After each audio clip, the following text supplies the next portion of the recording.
Do you want to record or do you want Oh, I or just hit record, but how do we do the stuff here? so click on my box in the upper right corner, and there should be a way to allow recording.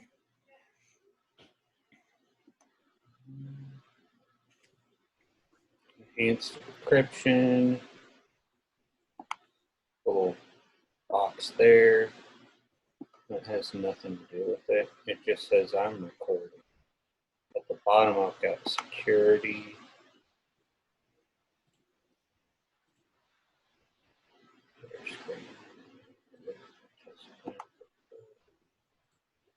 It shows us more. Allow record. There we go. Okay.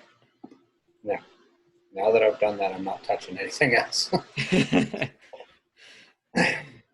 All right. So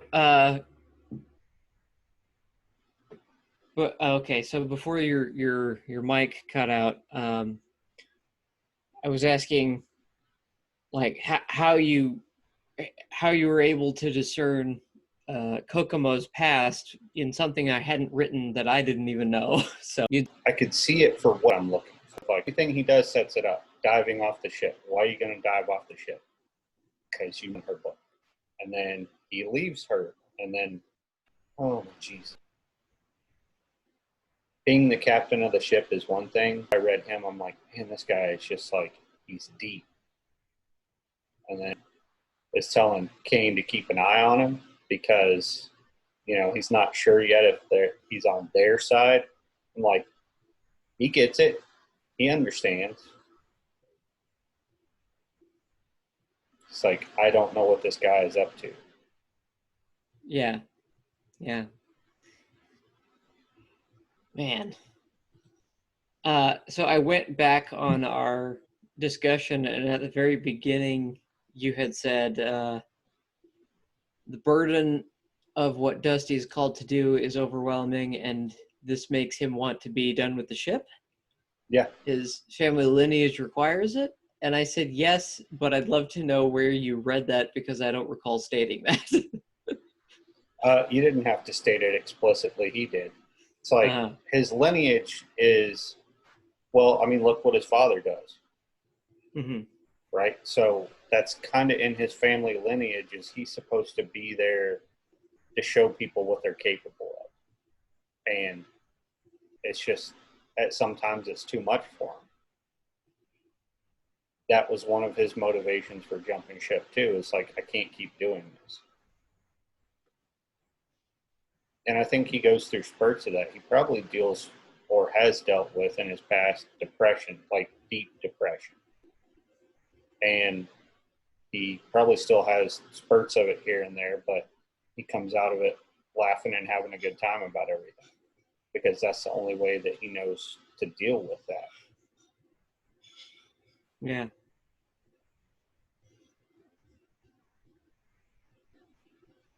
Man, it's so different. It's so different talking with people about these characters because they become three-dimensional.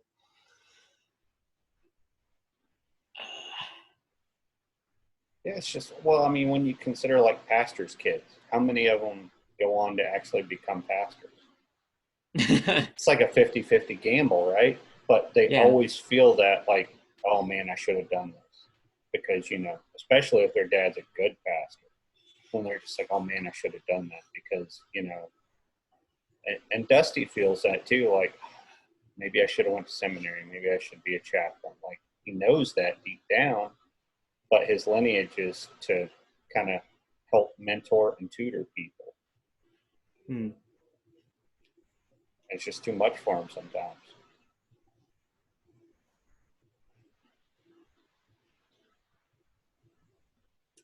I'm going back over the chat and trying to find. There was another like huge aha moment.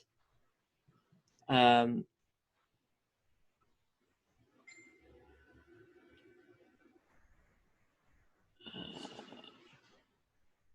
let's see.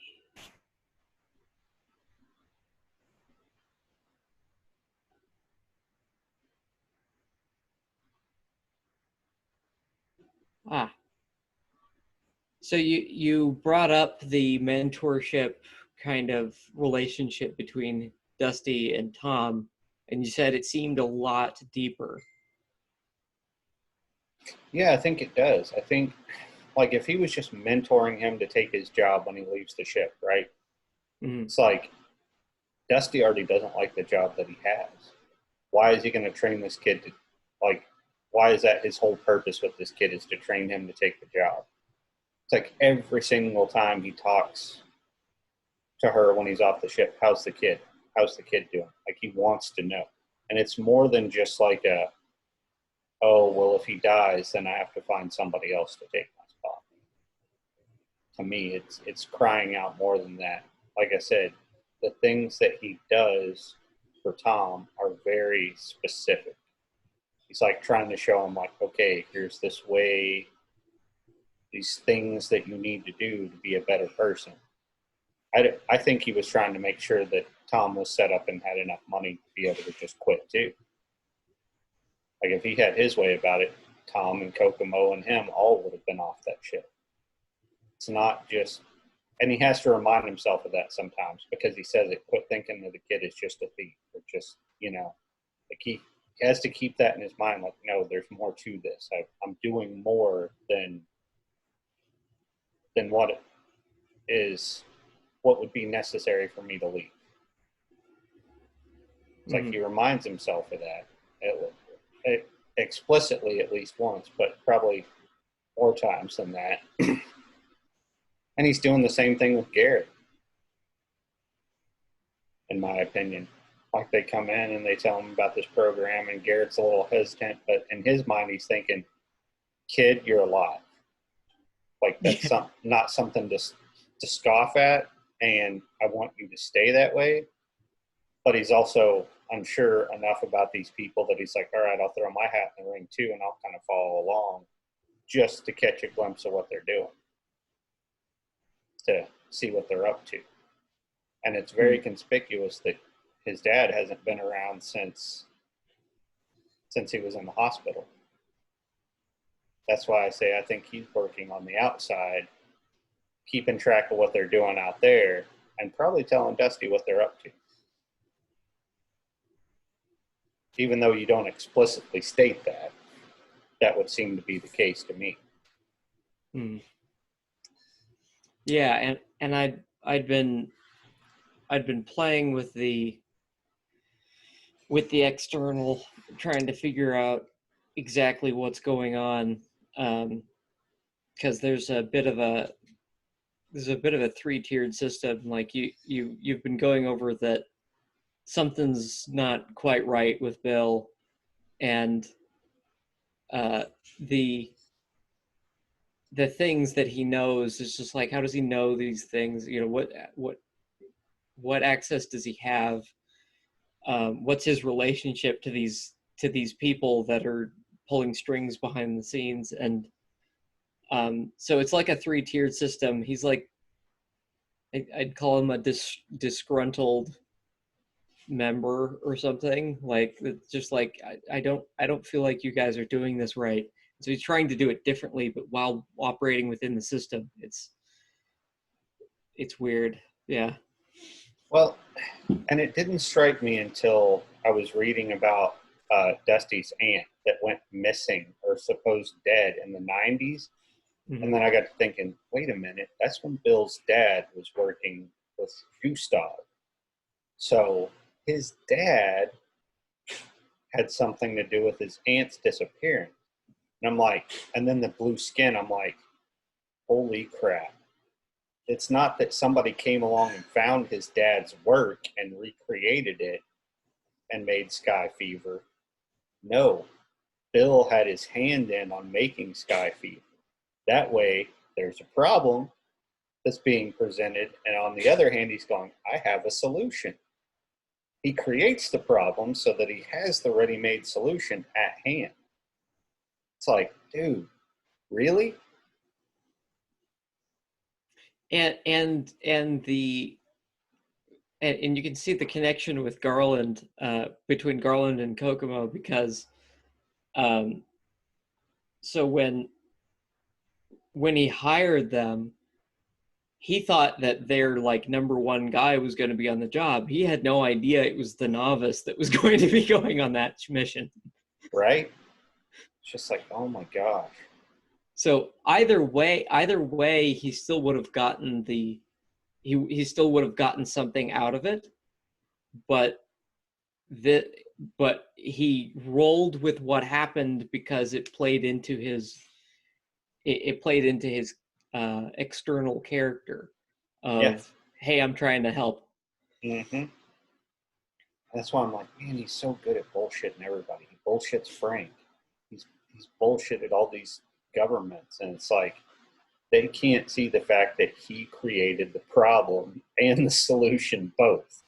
It's like, man, he's so good because you want to believe that he's trying to do the right thing, but at the end of the day, it's just like, no, you know better. Well, and that's the thing. Like until you said it in the way that you said it, that's the way I had written him, is he's trying to do the right thing. But that's the thing with characters who I won't say he's the villain. I wouldn't say that. I'd say he's just trying to do things. He's trying to do things, and sometimes they don't turn out so good. But that's the problem with a lot of folks that try to do stuff like that, is they end up looking villainous or doing things that people would consider evil and things like that, and they don't think they're doing anything wrong. Right. Well, and his story is a little bit easier too, because like how long did these people that his father was working with fly under the radar? When you're talking about the '90s genetic modifications until now, and it's like he's just disgruntled at this point. Like his father did this great work, and nobody knows about it. So on the one hand, you can see his his frustration level is just like, okay, I just need to push the lever. I just need Hmm. they need a nudge in that direction. So I'll just push this lever. We'll just release this thing and have a ready-made solution. What I don't get is why Gustav has the prosthetics. Like, did he come into the program needing prosthetics already? No, that's an old injury. Oh, okay, Um, yeah, that okay. I haven't gone fully into his past, because um, he escaped uh, from he escaped from the from behind the Iron Curtain, and so he started doing odd jobs. And one of his mercenary things, like, he had stepped on a landmine. So Ah, okay, yeah. okay. I got you. That makes a little bit more sense now because I was like, why the prosthetics? Like, is this another layer to Bill where he's just like jacking with people? And yeah, okay, that makes sense.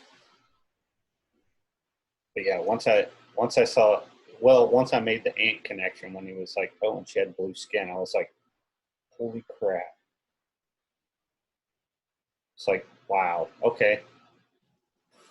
Because I had the same thought, like, oh, Bill's trying to do the right thing, you Hmm. know. And then I read that, I was like, wow, you really did that, didn't you? I can't believe that. Well, and and she was perfectly fine the first time you met her. Yeah, She was perfectly fine. Do you know when you met her the very first time? no, I can't remember. When was it? It was the heist. She was the Oh yeah, receptionist. that's right. That's right. Huh.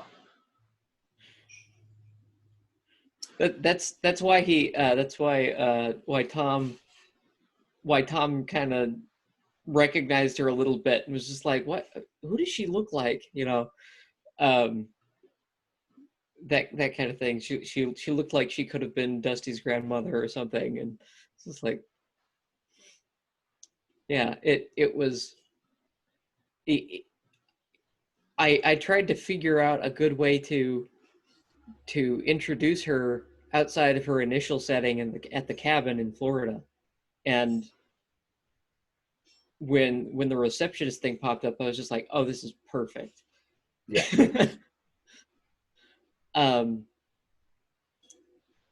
because I could also put her kind of staunchy, like stuck up personality in that. Uh, let's see.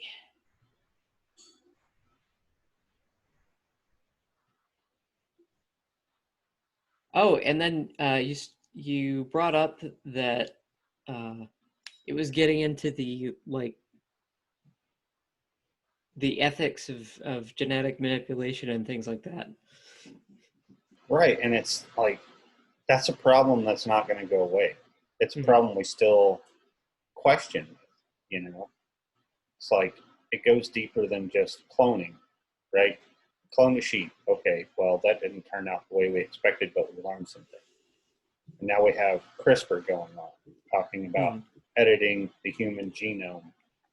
And it's like, but to what end? Like, where does it, where does it stop? It's like, does it just stop at trying to remove genetic markers for predisposition to diseases? And then when you do that, like, are you going to create unintended consequences? Is a new one just going to pop up? Mm-hmm. And designer children, like people being able to choose everything about their baby, it's like, are you sure you really want to do that? Like, it's questions that we have to ask. And I always say it, we get so fascinated with, oh, we can do this, but we're not stopping to say, should we do it? Like, that's a big question. Yeah. That's why I like the fact that you bring it up, because it's relevant today and it will be relevant later. Like, it's not going away. People are always going to have these questions about it. And at the same time, as far as the story goes, it's kind of like it's this dangerous thing, but it's also the key to the future. Yeah, It's just like how do you treat that? It's like a key made of glass. Like you got to be very careful in how you unlock this thing. yeah, exactly. Well, and it wouldn't be the key to the future had Bill not created the problem in the first place. Mm-hmm. It's like he had to create the problem so that the key was there. It's like, if he didn't create the problem, the debate would still be going on, and yet he effectively ended the debate. There's an Yeah, old saying that goes, when in wintertime, the question is not heat or no heat, it's how much heat. Well, he effectively made that question null and void. It's not like, can we or should we? It's just like, how far do we go? Where's the line? Because we're going to do the thing. Now I just need a red line in the sand that says, don't go past that. yeah, It's like he ended that. It's like, God, he was brilliant in doing that. And an evil genius, kind of like, but brilliant nonetheless. yeah, yeah. And your thought about trading the agent for coal um, was was so much more helpful because I kept trying to figure out a way for Cole to be fine, and he had no access to Sky Fever. Like he wouldn't have had that. It wouldn't have healed him from his injury. He would just be dead. Yeah. And, but I wanted Cole as kind of a malevolent figure later on, but I couldn't figure out how to do that cleanly, because if I had just said, "Oh well, he got it back then, and that's why he wore tanning and all that stuff," like no, he was just narcissistic. Yeah. But he uh, using the undercover agent instead, really frees up that line of the plot. Yeah. Um, And Cole just, for what it's worth, shoots him and not, or sorry, Dusty shoots him instead of Cole. And it's like, problem solved. mhm, yeah. And it really goes with the pattern of he's got people on the inside all over the place, and like, which explains why he can get folks, across borders and stuff like this. And so having an FBI agent working for him, and then the guy trying to free them from the jail bus is a dirty cop. It's just like he's got folks all over the place that Right. outside of working for him would look completely legitimate. Yep. And it completely fits Cole's MO too. Because he wouldn't inject himself with the stuff with Sky Fever. Mm-hmm. He values himself too much. He's too important for that. I can't have any of that business. But would he be willing to send one of his dirty cops, his FBI agent, for the drop off of the uranium? Yeah, because why is he going to handle the uranium himself? He's not going to inject himself with Sky Fever. Why is he going to handle the uranium himself? Like, he has people for that. Because, if he was going to do that, he'd be willing to just go steal the stuff himself, too. But he's not. Everybody has a place and a purpose. So Yeah, that makes a lot of sense now. Because why would you expose yourself to uranium? Like, even in a lead-lined box, like, why would you even put yourself in danger like that? I want to know how it got overlooked in the truck shipment. Oh, Unless it was purposely overlooked by that soldier. well, it could be that, but it was in a they were shipping a desk, and in the desk, if you were to go through that desk or look in the compartments, it would look like there's nothing in there. It's a rabbit in a box trick where they're stashed slightly out of sight, but with a mirror. And so if you looked at any of those boxes, you wouldn't see anything. Okay, I got you. That's why the soldier says it's empty. Yeah. It's like, okay, I got you. Because I felt like that was important. Why did Dusty ask him, did you check the drawers? Like, at this point, he's wanting the whole thing to stop. And he doesn't, he risks himself getting caught to end it. It's like, geez, man. He keeps trying to do the right thing, like over and over again, trying to do the right thing. And to the naked eye, it just looks like, oh, he's just a smuggler.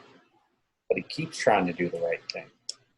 It's like, even with Susan, isn't that her name? Mm-hmm. Yeah. I've read so much, I was trying to remember what her name was. But even with her, it's like, is she happy with this dude? Yeah, okay, leave it alone then. Like, it wasn't for her. Yeah. It's like, man, every time he turns around. Yeah, it's that, she thinks she loves me, that kind of thing. It's just like, yeah, but if they hadn't run into each other, he would have avoided her altogether. Oh, yeah. But at the same time, he needed a place to crash, and so it's like, okay, well, I'll sleep on her couch. I won't go anywhere with the relationship. I'll just kind of I'll kind of tease her along, and then she'll realize that she doesn't want me. Yep. Because he just keeps out. Externally, it looks like he's sabotaging himself. Yeah. It does, but he's going about it for the right reasons. It's just like, man, this, I don't know. And to go back to him shooting the agent instead of Cole, think how quickly he was pulled over and arrested. It's like, it makes sense that he shot an agent and not Cole, because who knows how long Cole would have been dead there before anybody would have realized it. And then they have to try to make a connection back to him. So it's like, good luck with that. But he shoots the agent, and they're on him pretty quick. Well, he shoots the agent, and they're on her patrol. She's the cop. Yeah, and I get that, but It's just like, it seems like had it been Cole that he shot, he may have gotten away with it. Whereas with the agent, not so easily. mm-hmm. Because they don't realize that that's a dirty cop. Because originally it was a lot more convoluted, because originally I had set it up where Kane, and you don't know it's Kane, but Kane is on the other side of the street in another parking lot. This is a real place. Like I went down on Google Maps and found this place. My best friend lives right around the corner. We actually went there and visited the last time I went and saw him. And he's in the back of a van, and he's there to kill Cole at the orders of Bill, like kind of tying up a loose end. Uh-huh. And Dusty has no idea what's going on. He's talking to Cole. They're riffing back and forth, and Cole turns away, and then 3 holes go through Dusty's windshield or window on this side, and Cole drops. And so Dusty gets out of the car, runs around it, and like there's holes following him, and he has no idea where these gunshots are coming from because he can't hear anything. Like there's no blasts. And so he tries to save Cole. He like drags him into the car trying to keep down, and he takes his shotgun out of the glove compartment and blasts back at where he thinks this gunfire is coming from, and the gunfire stops. And he doesn't know he doesn't know what's going on. And so he goes across the street and he finds the van, and he notices some of the pellets had peppered the van. He's like, okay, so this is where I was shooting at. And he opens it up, and there's a body in there, and it's an FBI agent. It's not Kane. Oh man. And so he thinks he killed the FBI agent. So that was the original setup. But the more and more I kept going at that angle, the less sense it made because of where Kane was at that time. Right. And so I had to change the scenario entirely, but still have the same outcome. Right. And Kokomo's pregnancy, I was just like, wait a second, if she got pregnant on the job, how would Cole feel about that? And so then I went with, okay, so Cole is going to get rid of her because she's just going to be a liability, having a kid and all this stuff. And because, she's got to focus on the job, and she can't focus on the job with the kid. And right. So he's going to get rid of her or the kid, and Dusty can't have that. Yeah. So I guess trading it off third hand, and knowing that the agent would tell Cole that Kokomo's pregnant, then he would have to get rid of the agent. Right. Yeah. So I got to rewrite that, but yeah. Yeah, and he gets rid of it. But something that I'm not sure he was considering at that point in time is, was there anybody in that crew that would have thrown her overboard, considering what Tom did for them? Because they're alive because of Tom. Like, they survived because of him. Is there anybody on there that if Tom would have stepped in and said, no, you're not throwing her overboard, that they would have challenged him? I don't know. I highly doubt that they would have challenged him at that point. It would have just been like, no, we're not going to do this. Yeah. Yeah. But that's in the heat of the moment. He's not thinking about that. He's just like, she's going to die if I don't do something. Hmm. Well, and Cole has resources, and he doesn't know how deep those resources go. Like he could just have Right. her shot. It's just like doesn't even have to be something that can be intervened, like throwing Right. somebody over the ship. It's just like no, if she's shot, shot. It's just like that's instant. Yep. So yeah, so it's a giant gamble, the entire line of thought. Oh, yeah. And that's why I say it's just like an emotional thing that he shoots. Like it's logical, but it's also emotional when he shoots the agent because it's just like he probably knows it's an FBI agent. He's working for Cole. So like there's an aspect of it. Like, okay, dirty cop working for this guy probably deserves to get shot in the first place. But then there's also in the back of his mind, he's trying to consider what happens if I shoot an FBI agent. Like, what does this mean? I'm trying to get out of this whole game. If I shoot him, that means I have That a puts him high on a huge probability of list. going to prison. And it's like, well, okay, but I still have to do this thing because Tom and Kokomo and that child are more important than my needs right now. So shoot him. We'll see what happens. Mm-hmm. So He's conniving, but he doesn't think of everything. yeah, Yeah, and so that's a very spur of the moment issue for him. Um, but he's and thought it out far enough to know that he's doing the right thing. yeah, you said Dusty doesn't fear death; he fears being emotionally vulnerable. Since his mother's passing, he became stoic. When confronted with the death of a loved one, he became a raw, open nerve of anger, not not angry that the person is gone, rather angry because his emotions might flare up. Oh yeah, like you see that in the encounter in the bar where he stabs the knife through the phone. It's like he's not as pissed off that Slips died. It's more like here goes this thing again, and I'm going to get emotional about it. And you know, he fears that more than anything else. Mm-hmm.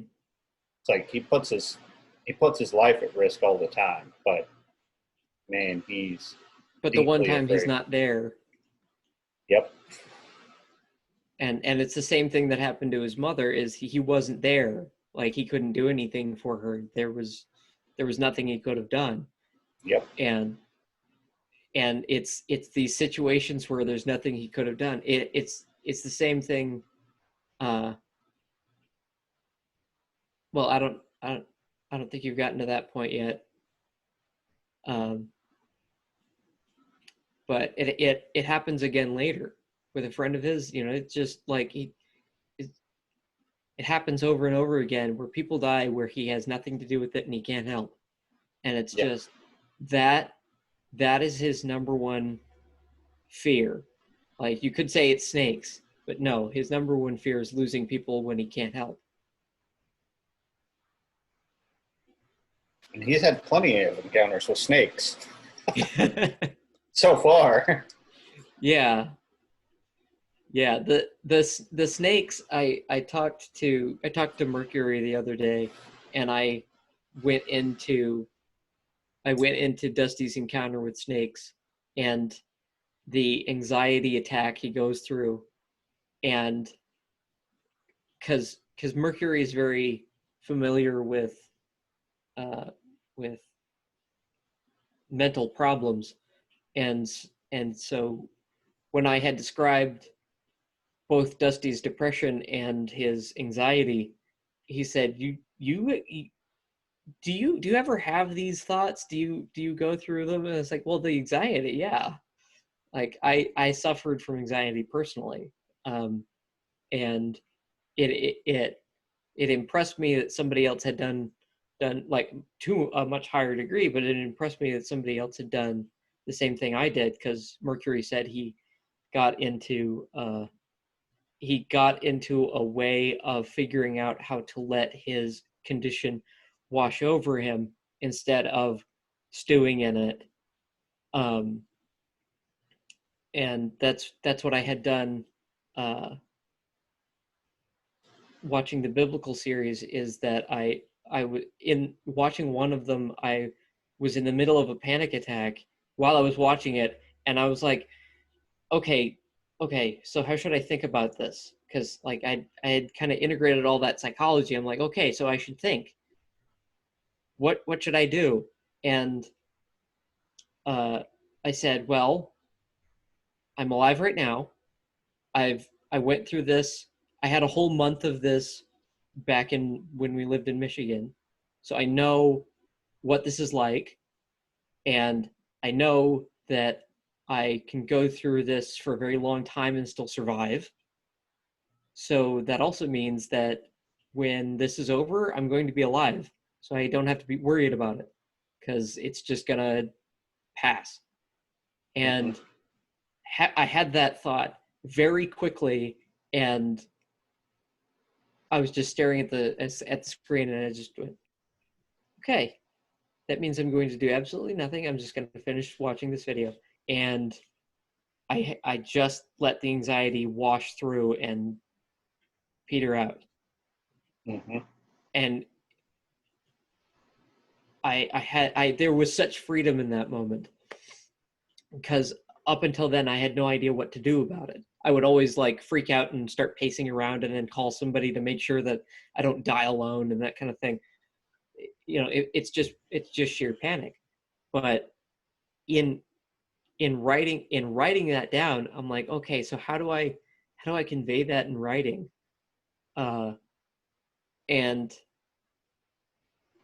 when I initially went through it, I didn't know what was going on, and so that's like, okay, that needs to be what happens. And so somebody asks Dusty, "Are you having a panic attack?" And he says, "I don't know."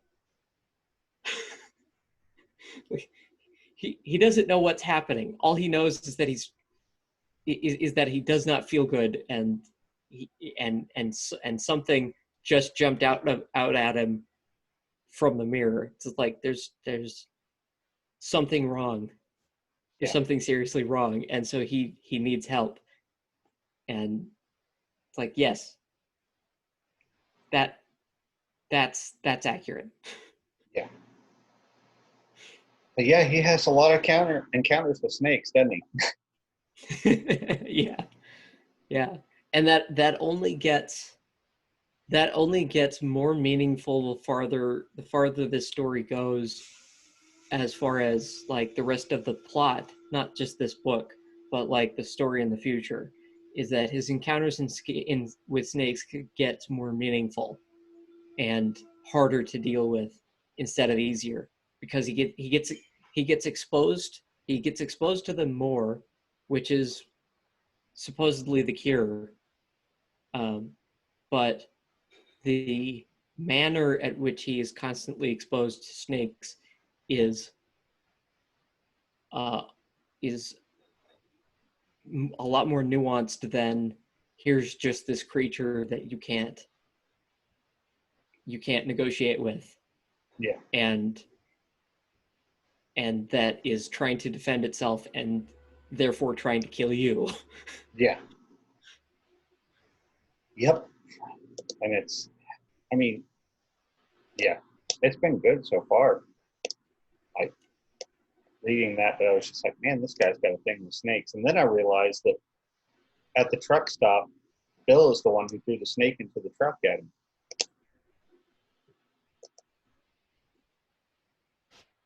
Bill was there at the truck stop. Remember, that's where they first met, and he offered Dusty a job.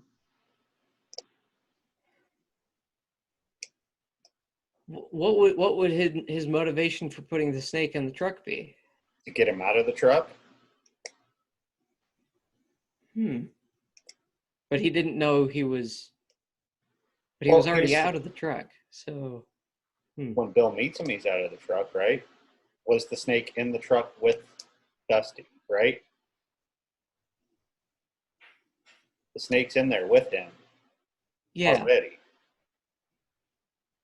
Think about it this way. Bill goes up, Okay. knocks on the door. What's stopping Dusty from just shooting him dead? Like, he doesn't know him well enough to know, like, okay, I take the chance. If I knock on the door, he might shoot me. If I try to get in there and wake him up, when he wakes up, he might shoot me. But I really need to talk to him. Well, here's this non-venomous snake. If Bill's not afraid of snakes, toss a snake in the truck. He'll come out of there real quick.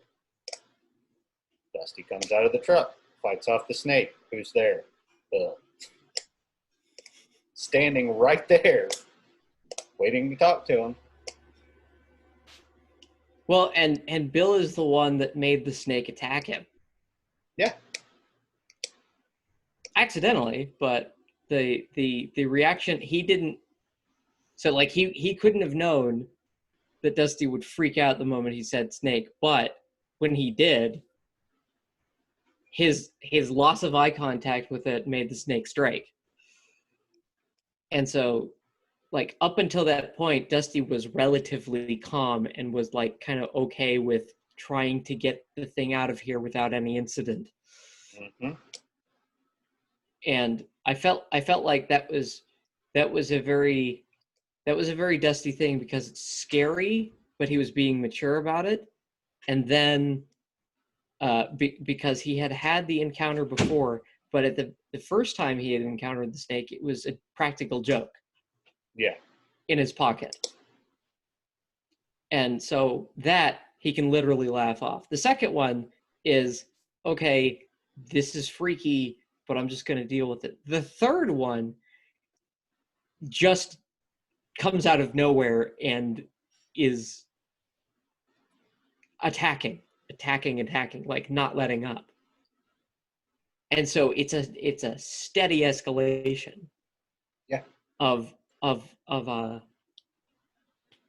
trauma. Yep. Yeah, it was Bill's way of getting his attention. Well, and that's funny, because the study of snakes get our attention. Like the lower part of our eyes can see snakes and spiders and stuff like a lot better than most other creatures. And it's like, well, yeah, snakes draw our attention. So there's a reason for that. Yeah. There's a reason for that. Pretty sure it's pretty old and written somewhere. Snakes get your attention. But yeah, I don't know. I find it weird because for me, I'm not as afraid of them. I'm very good at picking out venomous versus non-venomous. And so I don't have a real healthy fear of snakes. I have a respect for them, but not a fear. But then when I read it, I'm like, okay, yeah, I get that. I see how that could be the case. Yeah.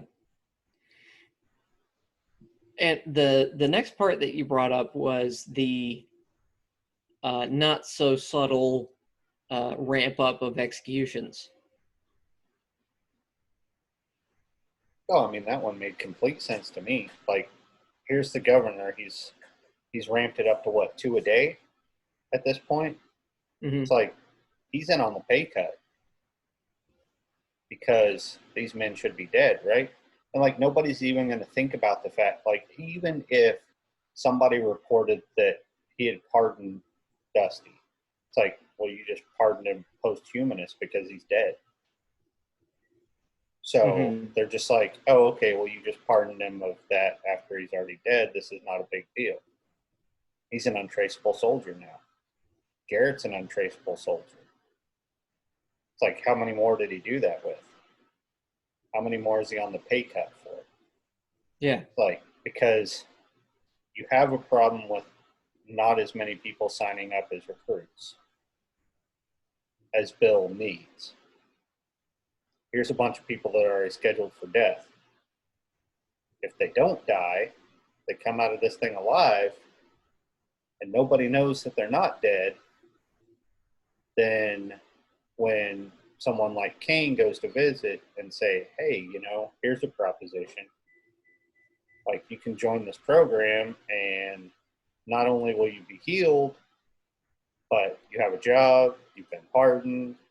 All this goes together. It's like now you have a ton of untraceable soldiers.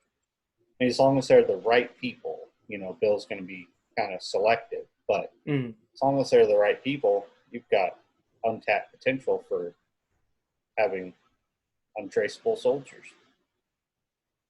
Well, and the other side of it is he could be, so the governor's on the take, and then and he's doing this kind of recruiting thing, but he's not doing it for Bill, he's doing it for himself, because he's hedging his bets.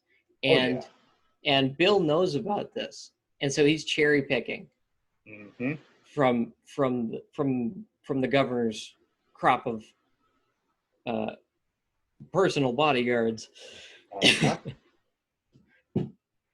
And so it made perfect sense the moment you laid that all out. And I was just like, I had wanted some specific areas in the US to be like small enclaves of survivors, that kind of thing. And I was trying to figure out, okay, so what's Florida? Is it the connection to the Mars and moon colonies? Is it like this kind of stuff? And then I heard the other day that they're doing SpaceX out of a different state entirely. And I'm like, okay, well, I could probably do that with that one. But I'm like, so what do I do with Florida? It's such a hotbed for this story. What do I do with it? And when you brought that up, I was like, I know exactly what to do with it now. It's the new Australia. It's like a penal colony. Yep. With all these crazy, ex-cons from death row. It's just like, well, yeah, this makes sense. And then you move forward in time a little bit, and you wonder why this really heavily fortified, why there's a really heavily fortified place in the middle of Florida for no reason. It's just like, no, there's somebody did that on purpose. Yeah, exactly. But yeah, I read that. I was like, when I was reading through that, I was like, that son of a bitch, the governor did it. It's like, oh my God, how many people does Bill know that are in on this? It's like, because he knows plenty of people that have no idea what he's up to. They think, oh, this peacekeeper thing, this is good initiative, all that. But then there are other people that know what he's really up to. And I think Dusty's caught wind of it, and he's like, okay, I'm going to go along for this ride and see where this goes. If only because he's trying to keep the Garrett kid safe. Because returning the favor, Garrett got him across the border. So it's like, I got to watch out for this kid. Like, here he did this, he did this stupid thing, but I got to watch out for him. Yeah, and I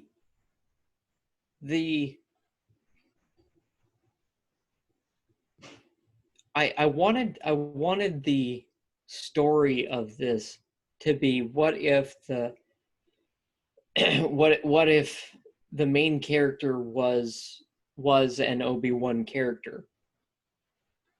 Like I had so many tropes that I wanted to pour into the story. Like what if the Joker was a good guy, and what if the main character was actually the mentor?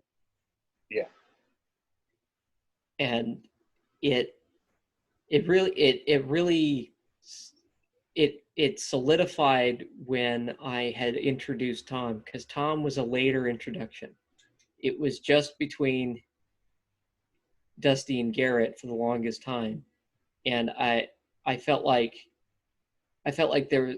there wasn't as much of an attachment, because I was just like, well, why is he doing this? Why is he why does he care? He's just running into this guy, and so and he only spends a few weeks with him in the as a cellmate. It's Yeah. like they don't really get that close, and Garrett doesn't really open up. So it's like, why would he care about him? And so with the addition of Tom, it brings this whole character forward of he's that mentor that mentor type, and he's just found another guy. Yeah. It's And like so every time he thinks he has an out, like, okay, I've done my job here. I've saved Kokomo. Like, good deal. Okay, that's done with. mhm. And, he's thankful that Garrett got him across the border, but he thinks in his mind he's never going to see him again. It's like, oh, nice kid. Yeah, whatever. Well, then he shows up as a cellmate. And it's like, here's this guy again. And then they both get executed on the same day and survive it. And it's like, this kid next to him in the hospital bed. Here's this kid again. And it's like, okay, obviously the kid's not going away. So now what am I supposed to do with this? It's like, Mhm. well, here we go.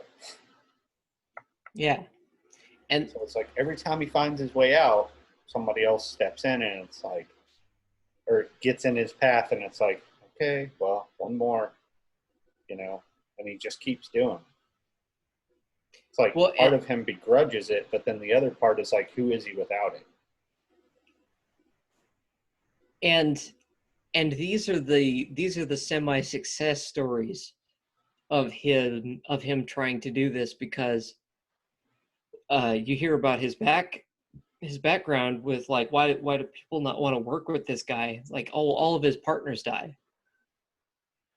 Yeah, It's just like, what why what's up with that? And he's like, well, he keeps losing these people that he's trying to mentor, yeah, and it's just not working out. And so he's like, okay, instead of just mentoring everybody, I've got to find the right person yep.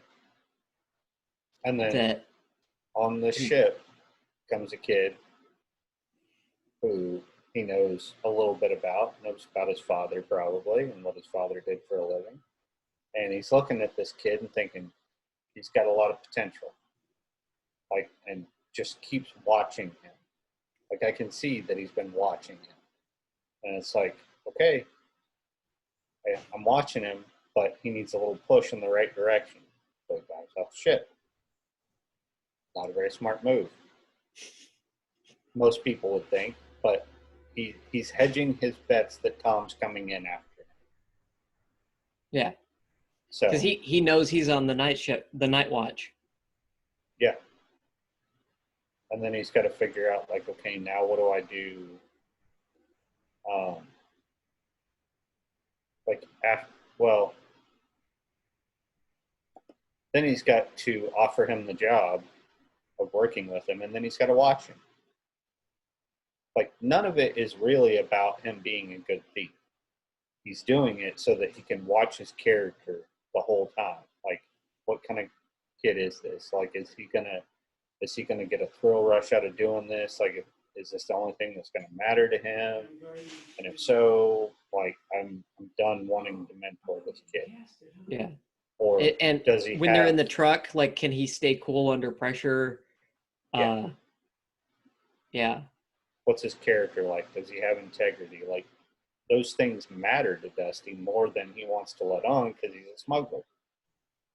But yet, all that stuff matters to him. So he's watching the kid while they're on the jobs and, like, really paying close attention, not because he needs him to be a good thief necessarily, but, he's watching out for him. Like, okay. And I think he's doing the same thing with Garrett. He's a way better shot than what he was showing off at the range. Way better. But Mm-hmm. he needs Garrett to shine and not him. Yeah. Yeah. And I think, and it kind of goes into even the selection of gun that they have. Because, like, it's all this obscure stuff, because Kane's this crazy revolver collector, and he's just, like, obsessed with revolvers. But he, with what he gets, he gets a shotgun, Mm. basically. And it's like that is Dusty's personality. Even the Derringer he has, it's a 410 Yeah. shotgun. Everything he has is a shotgun. It's a scattershot of potential in a cone going in one direction. Yep. He has no idea what's going to hit, but he goes with it. And but the thing that he's handed is 45 Colt. Well, Colt is a single bullet. Mm-hmm. It's not a shotgun. It still works in that revolver. I think it's a Governor. It still works in that revolver. But if you watch any reviews or anything like that, you watch somebody shoot 45 Colt out of the tourist judge or the Governor or whatever. It's got a weird consistency of shooting high, Yeah, it does. because it's got to jump this huge cylinder gap and then get into the rest of the gun, and like the gun's recoiling while you're while the bullet's still going through all of this gap. And it's just like, well, you're gonna throw everything high. And so it's just like, so even even with a single potential, he's throwing it up like just it's like, I didn't realize how deep the analogies could go, even with the tools at hand. Like, here's something that I want your input on. Why does he carry a sharp letter opener, instead of a knife? Easier to conceal. Like even a what do they call it? I always call them a boot knife. I don't know what they're called in other parts of the country, but even a boot knife it's a little uncomfortable to carry down that low. Um, and a letter opener, easier to conceal. Not many people think about it. You pull it on, they're like, "What's this little thing?" And then you stab them with it. It's like, "Oh, that's what it is." And it's fascinating to me that he even carries that, because stabbing is an up close and it's usually a very emotional crime. The stabbing is, because it's very up close and personal. You don't find it that much with people that are on a non-personal basis with the other person that they're intending to kill. So I don't think he's ever used it. Like, I could have seen him using it on Cole. If he would have He went used there it to kill once. Cole. He used it once on one of his old partners that was trying to get money out of him. Right. Very up close and personal. Yeah. That's why he chooses the shotgun. The shotgun gives him distance from his victim. He's mentally distancing himself from that. Like, this person is not worth the knife. This person gets the shotgun because they're not worth my time. So he has to distance himself from that victim. Whereas if he's going to stab somebody, it's going to be somebody very close and personal with him. And that's why he carries that. Because a traditional knife, you can either stab, you can slit their throat. Even slitting somebody's throat isn't as personal as stabbing them, because you're pushing it into their flesh and pulling them in closer to you. Yeah. So psychologically, he carries it because if he needs it, that's the purpose he's going to need it for. And it's going to be, it's going to be a very personal reason that he has to use it. Mm-hmm. Whereas with shotgun, like I said, it's just a distance thing. And everybody knows if you're in a hairy situation, you're going to be better off with a shotgun because it's spray and pray. Yeah. Especially if you're running away. That's why I asked, am I going to be using buckshot? And King tells him, well, not for this. But he wants the buckshot. It spreads better. Mm-hmm. King wants him to use slugs to try to be as precise as possible. And he's like, I'm not about the precision thing. I want to spray as much lead as possible. because he's already thinking mission, and Kane's like, I need to train you for the mission. He's like, no, you don't. Just give me the buckshot and I'm good. You know, like that's where Dusty's mind is, and Kane's like, no, that ain't working for me. Yeah. Yeah. It's like I can't qualify you with buckshot. I don't Because know everybody where could you're aiming qualify with with buckshot. buckshot. Everybody could qualify with buckshot. I got to make sure that you can hit a target. If I need you to zone in on one target and hit it and not kill 15 other people around, Yeah. okay, I'd much rather kill the other 14 people, but all right, fine. Yeah. And that's there's a character that I really want you to analyze because he seems like a giant trope for me because he was kind of a he was an external character that kind of came in later, um, that I kind of built up over time. What do you see in Kane? I don't know. That's a little tough. I haven't got a good beat on him yet because part of me says he's just a typical anarchist. But yeah, I don't know about him yet. I got to read into him a little bit more. Hmm. Yeah, and I think that gets deeper a little bit later. So yeah, I'll hold off on that question. What do you see in Garrett?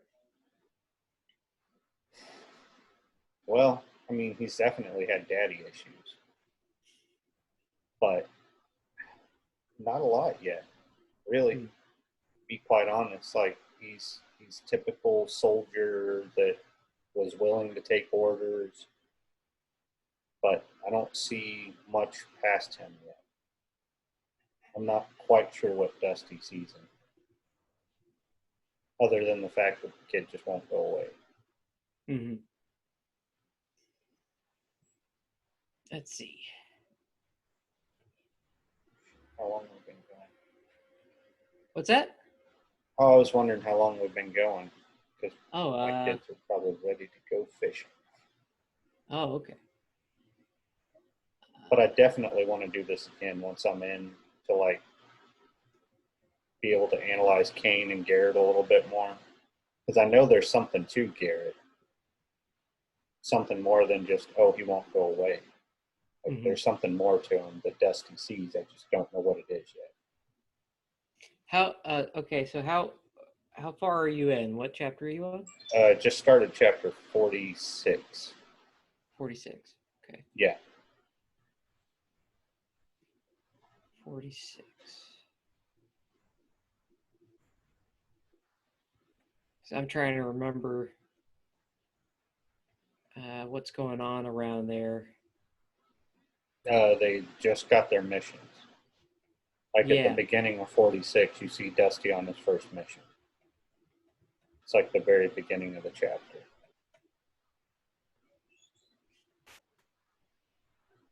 And it's kind of funny that you put in there that that North Korea is allowing for people to come in and watch them dismantle their first warhead. It's like you put that Well, in at the time. It's like right after, you know, I'm sure you wrote it beforehand, but now Kim Jong Un is dead, and it's like it kind of throws North Korea up into a balance of like, what kind of person is the next person going to be, like personality wise? Are they going to try to flesh things out with the U.S. or not? Like, it's very telling. So when you add yeah. that, I'm like, oh, okay, this is interesting. The North Korea thing, like I had thoughts about it, and then the like when I was fleshing that idea out, he had the meeting with Kim Jong Un. I was like, oh, okay. so I, so I can go like, okay, so what if some positive comes out of this? Like, what would that scenario be?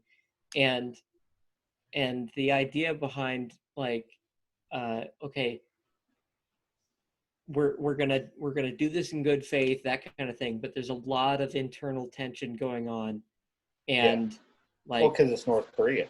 yeah, I mean, so yeah, yeah. So that's a very I liked writing that. I liked writing that mission, but I didn't I did and I didn't because I knew what had to happen, and so it's just like there's there's so much in this. Like it's their first mission, and Dusty's Dusty's let's see, Garrett's in North Korea, Dusty's in Japan, Yeah. so so they're like right next to each other, and then you start running into people, and it just it goes it goes kind of nuts because you can't have Dusty around and have not something not go insane. Yeah, that's true. That's true. Yeah. So Well, 46. Uh, shoot. Uh, I can't see the chapters. Chapter 40.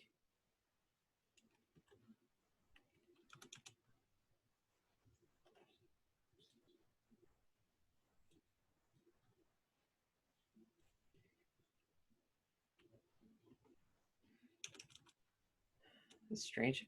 What page does it say it's on? I didn't pay attention to the page. It's weird trying to read it on my phone because I can't even Oh, tell you now because now that I closed out of Google Docs, it starts all the way back up at the top every time. There's no way to okay. bookmark it. Okay. Yeah, he it says something about he uh, throws his overshirt and his mission briefing down, and that's as far as I got before I was like, okay, I got to stop for a little bit. Oh, okay. So you haven't that's okay, so that was the briefing. Yeah, that's right before that. Um so you haven't gotten to the panic attack yet. No, You're about to read that. That's yeah. So uh oh, okay. Yeah. So I was asking a little bit ahead. So there's stuff that you're going to read in the next couple of chapters that kind of clarifies the things that I've been asking. that's fine. Yeah. Uh, yeah, you want to try to do this again next week? Yeah. Yeah. Okay. What day can you do that? We can do Saturday again Okay. if that works for you, Yeah. and Totally. I'll probably be done with it by then, knowing me.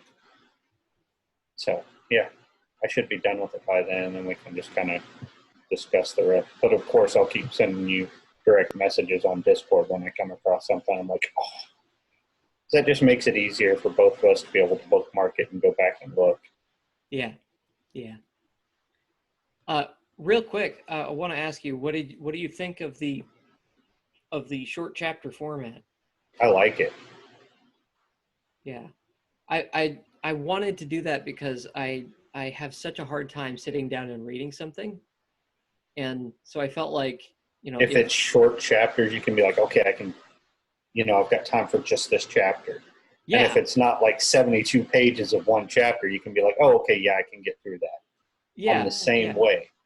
It's like it's hard, but I've found this one to be a quicker read.